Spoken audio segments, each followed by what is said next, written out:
La campagne de vaccination contre le coronavirus suit son bon nombre de chemins en République du Congo et les appels à se faire vacciner ne cessent de se multiplier. Le dernier en date est entre autres celui de bien-aimé Obamondon qui, après avoir reçu sa première dose ce jour, est revenu sur la nécessité pour tous les Congolais de diverses obédiences de se plier à cette opération. Tous ceux qui sont soucieux de retrouver la vie normale que nous avons hier, et donc le vaccin est la solution.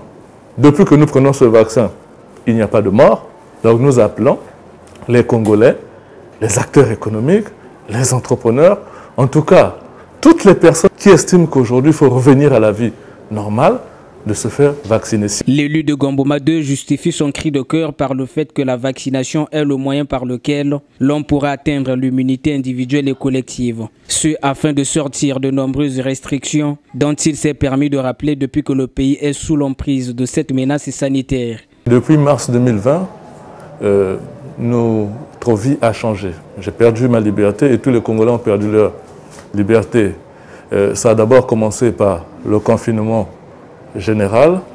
Après le confinement général, nous avons eu des restrictions, beaucoup de mesures très dures, telles que le couvre-feu. On est obligé de rentrer chez soi à 23 h, les week-ends à 20 h. Les mariages, les anniversaires ne sont plus célébrés comme nous célébrons hier. Aujourd'hui, il y a une solution. Aujourd'hui, oui, je peux dire que c'est une solution, la vaccination des peuples. Il y a d'ailleurs un président, Joe Biden, qui a déclaré il y a quelques jours, qui est sorti en public en levant son masque, disant que ceux-là qui étaient vaccinés ne pouvaient plus porter le masque. Et si on se fait vacciner, je crois qu'il y aura la levée de plusieurs mesures.